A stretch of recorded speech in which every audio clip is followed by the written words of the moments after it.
Hello friends, welcome to ethics lecture series. और आज का हमारा टॉपिक है कॉर्पोरेट गवर्नेंस। तो कॉर्पोरेट्स बोलते हैं कंपनीज़ को। तो कंपनीज़ के अंदर किस तरीके की गवर्नेंस होनी चाहिए उसको बोला जाता है कॉर्पोरेट गवर्नेंस। तो यूके में 1992 में एक कमेटी बनी थी, कैडबरी कमेटी।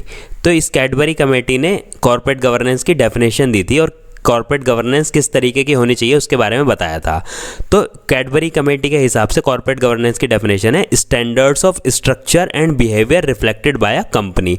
मतलब कोई कंपनी है तो उसका स्ट्रक्चर कैसा होना चाहिए और उसका बिहेवियर कैसा होना चाहिए। तो ये जो इसके जो स्टैंडर्ड्स हैं इनको बोला जाता है कॉर्पोरेट गवर्नेंस। मतलब कंपनी के जो स्ट्रक्चर और बिहेवियर के जो स्टैंडर्ड्स हैं वो किस तरीके के होने चाहिए, तो इसने उनको डिफाइन किया है। तो देखिए, कैडबरी कमेटी बोलती है कि जो स्ट्रक्चर है कंपनी का उसमें इसने ये 5 पॉइंट बोले हैं। इसका पहला पॉइंट है chairman of BOD and CEO separate. तो जो बोर्ड ऑफ डायरेक्टर होते हैं ये कंपनी के मेजर पॉलिसीज़ और मेजर डिसीजंस को डिसाइड करते हैं। तो इस बोर्ड ऑफ डायरेक्टर का एक चेयरमैन होता है। तो पहले क्या रहता था, कई कंपनीज में चेयरमैन और सीईओ सेम ही पर्सन रहता था। तो कैडबरी कमेटी ने बोला कि chairman of board of director और सीईओ ये सेपरेट होना चाहिए। सीईओ होता है जो कंपनी का मेन एग्जीक्यूटिव ऑफिसर होता है, चीफ एग्जीक्यूटिव ऑफिसर।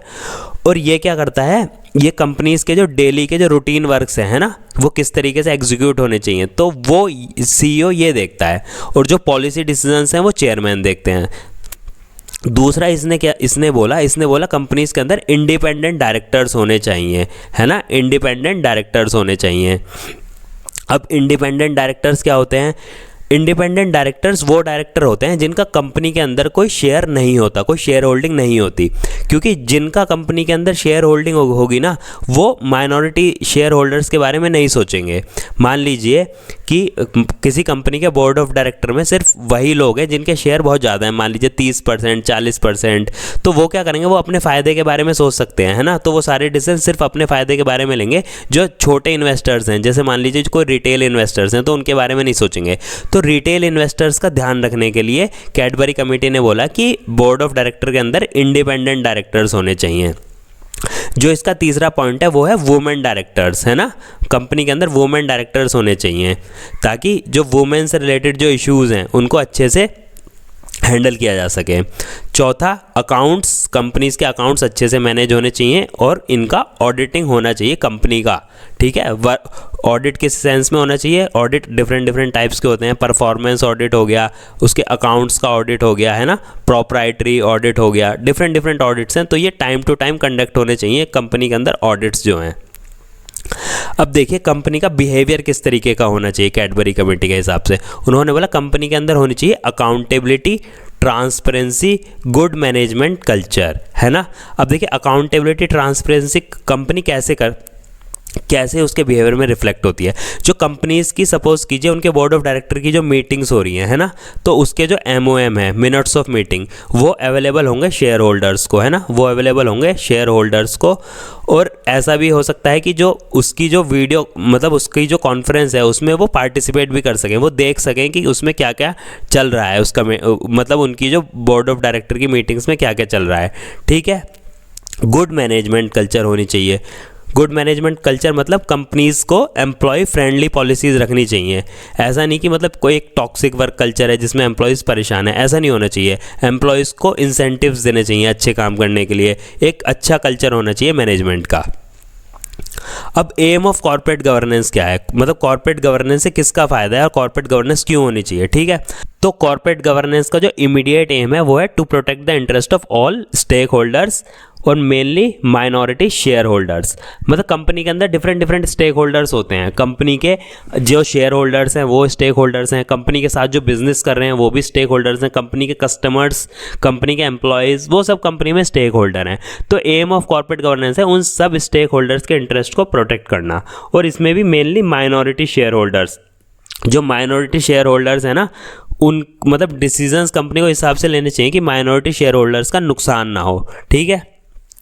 अब अल्टीमेट एम क्या है कॉर्पोरेट गवर्नेंस का? ये बिजनेस विद वैल्यूज़, मतलब बिजनेस करना है वैल्यूज़ के साथ। ऐसा नहीं कि प्रॉफिट बनाने के चक्कर में वैल्यूज़ ही कॉम्प्रोमाइज़ कर दी। मान लीजिए एम्प्लॉयज़ को सैलरी नहीं दे रहे हैं टाइम पे, है ना, एम्प्लॉयज़ को बहुत कम सैलरी दे रहे हैं, एम्प्लॉयज़ का एक्सप्लॉयटेशन हो रहा है, या फिर जो शेयर होल्डर्स हैं उनके पैसे गलत जगह इन्वेस्ट करके उनका लॉस हो रहा है, मतलब माइनॉरिटी शेयर होल्डर का पैसा डूब रहा है। ऐसा भी नहीं होना चाहिए। बिजनेस करना है वैल्यूज़ के साथ। और अल्टीमेट एम ये भी है कि रन कंपनी इन सोसाइटल इंटरेस्ट, मतलब सिर्फ ऐसा नहीं कि अपने प्रॉफिट के लिए कंपनी काम कर रही है और बाकी एक्सप्लॉइट कर रही है, नहीं, कंपनी को काम करना है सोसाइटी के इंटरेस्ट के लिए।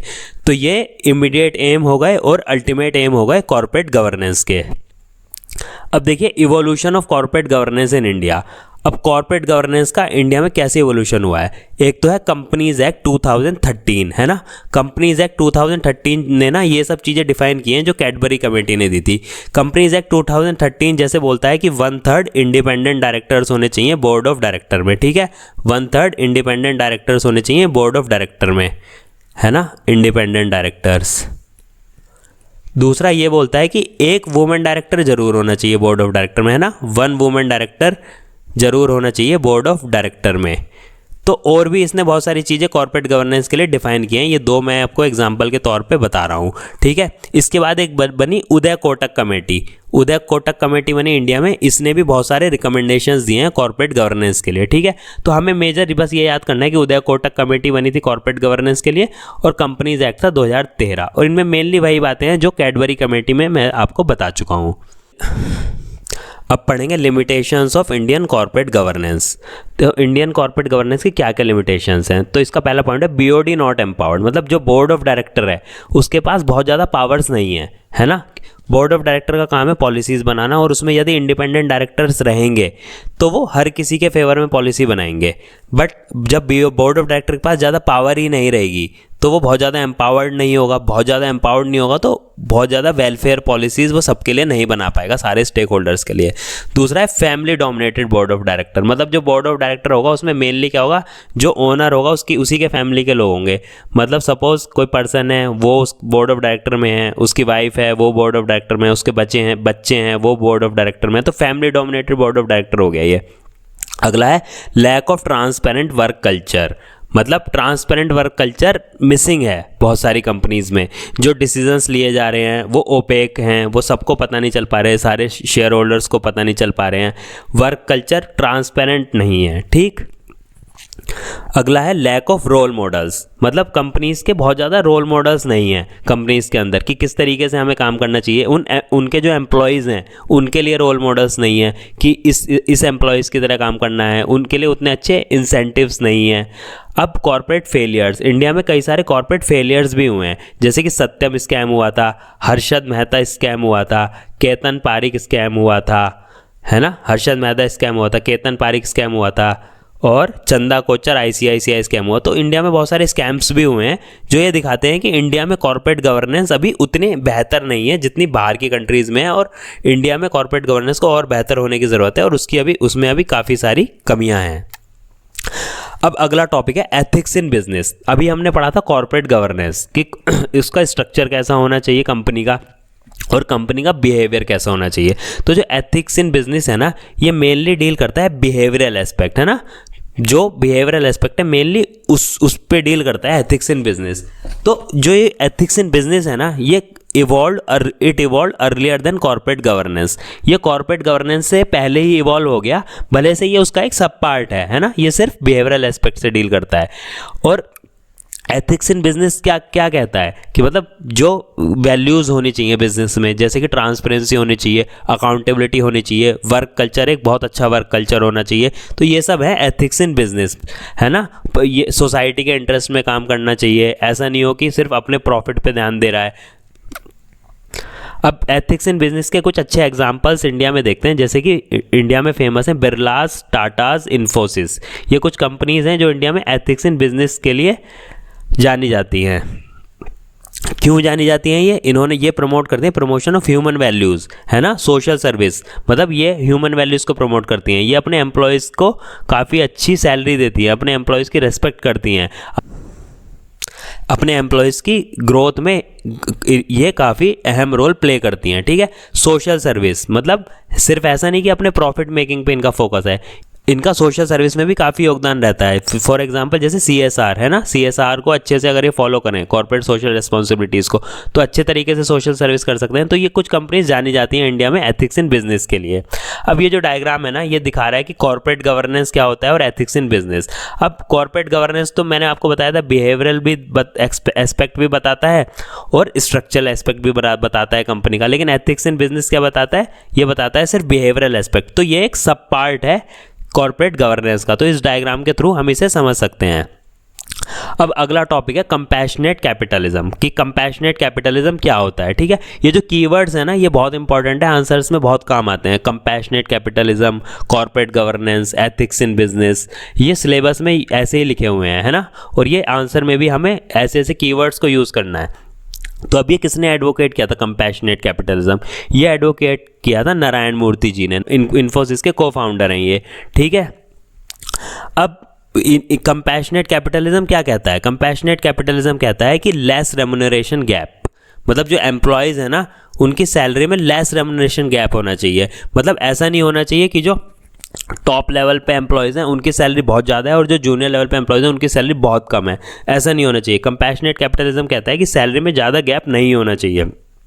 ये बोलता है incentives to all rather than only top functionaries, मतलब कंपनी के हर एम्प्लॉयज़ को इंसेंटिव मिलना चाहिए, ऐसा नहीं होना चाहिए कि जो टॉप फंक्शनरीज हैं उनको ही इंसेंटिव दिए जा रहे हैं। जैसे सपोज कीजिए कंपनी ने बहुत अच्छा बिजनेस किया और उसको बहुत ज़्यादा प्रॉफिट हुआ और कंपनीज में जो प्रॉफिट है उससे बोनस डिस्ट्रीब्यूट करना है, तो ऐसा नहीं कि सारा का सारा बोनस ये टॉप फंक्शनरीज रख लें, ऐसा नहीं होना चाहिए। जो नीचे वाले जो एम्प्लॉयज़ हैं ना, क्योंकि नीचे वाले एम्प्लॉयज़ का भी बहुत रोल वो प्ले करते हैं कंपनीज़ की सक्सेस में, कंपनीज़ के प्रॉफिट में, तो उनको भी उस बोनस का हिस्सा दिया जाना चाहिए। तो ये यही बोलता है incentives to all rather than top functionaries. अगला ये बोलता है सोशल रिस्पॉन्सिबिलिटी, कंपनी की एक रिस्पॉन्सिबिलिटी बनती है सोसाइटी के लिए। ठीक है, अगला पॉइंट है इसमें major aim of corporates can't be profit. ये जो ऊपर वाला पॉइंट था ये और ये आपस में काफ़ी हद तक इंटरलिंक्ड हैं कि प्रॉफिट मेजर एम नहीं होना चाहिए, सारी सोशल रिस्पॉन्सिबिलिटी भी एक मेजर एम होना चाहिए कॉर्पोरेट गवर्नेंस का। अब ये है अगला पॉइंट है ethics in business can promote innovations and expansion of business, है ना। अगर बिजनेस में हम एथिक्स रखेंगे तो उससे क्या होगा? उससे अल्टीमेटली कंपनीज का फ़ायदा होगा, है ना, कंपनीज का जो बिजनेस है वो बढ़ेगा। और एथिक्स इन बिजनेस से क्या होगा? कंपनीज के अंदर इनोवेशंस को प्रमोट कर सकते हैं, मतलब जो कंपनी एथिकल है अगर वो अपने एम्प्लॉयज़ को अच्छे इंसेंटिव्स देती हैं तो वो इनोवेशन भी करेंगे, उससे कंपनी की ग्रोथ भी होगी और उससे कंपनी का एक्सपेंशन होगा, है ना। It will lead to trickle down effect and development of society. Ultimately जब कंपनीज प्रॉफिट जनरेट करेंगी और वो अपने एम्प्लॉयज़ को अच्छी सैलरी देंगी, तो एम्प्लॉयज़ को अच्छी सैलरी मिलेगी तो उससे क्या होगा? वो ज़्यादा एक्सपेंडिचर करेंगे, ज़्यादा उनका एक्सपेंडिचर होगा तो एक तरीके से इकोनॉमी ग्रो करेगी, ये ट्रिकल डाउन इफेक्ट होगा जिससे सोसाइटी का डेवलपमेंट होगा। अब कुछ अच्छे एग्जांपल्स हैं कॉर्पोरेट गवर्नेंस के। अगर इंडिया में देखा है तो टाटा ग्रुप ये जाना जाता है अपने कॉर्पोरेट गवर्नेंस के लिए, इन्फोसिस ये भी जाना जाता है अपने कॉर्पोरेट गवर्नेंस के लिए, है ना। अगर बाहर की कंपनीज में देखें तो जॉनसन एंड जॉनसन ये यूएस की कंपनी है, it is also known for good corporate governance. तो कॉर्पोरेट गवर्नेंस से रिलेटेड एक कोट देख लेते हैं, रतन टाटा जी की कोट है, corporate governance is the DNA of a company determining it's values ethics and vision. मतलब कॉर्पोरेट गवर्नेंस जो है वो कंपनी के डीएनए की तरह है, कंपनीज की जो वैल्यूज़ होती हैं, एथिक्स होती हैं और विजन होता है, ये कॉर्पोरेट गवर्नेंस ही डिटरमाइन करता है। तो ये जो कोड्स हैं ना, ये कंक्लूजन में आपके लिए बहुत हेल्पफुल हैं। ये सारी वीडियोस में मैं आपको बताता रहता हूँ। इससे क्या होता है, जब एग्जामिनर आपको मार्क्स देता है ना तो कंक्लूजन देखने पे देता है, इससे आपके आधा या 1 नंबर भी बढ़ गया ना तो वो ओवरऑल आपके बहुत ज़्यादा मार्क्स इंक्रीज़ कराएगा एथिक्स के एग्ज़ाम में। तो इसी के साथ ये लेक्चर ख़त्म होता है। अगर आपको इस लेक्चर से रिलेटेड कोई भी डाउट पूछना है तो आप मेरे टेलीग्राम ग्रुप पे डाउट पूछ सकते हैं, और इस लेक्चर की पीडीएफ के लिए आप मेरा टेलीग्राम चैनल ज्वाइन कर सकते हैं जो कि वीडियो के डिस्क्रिप्शन में दे रखा है मैंने। So thank you guys.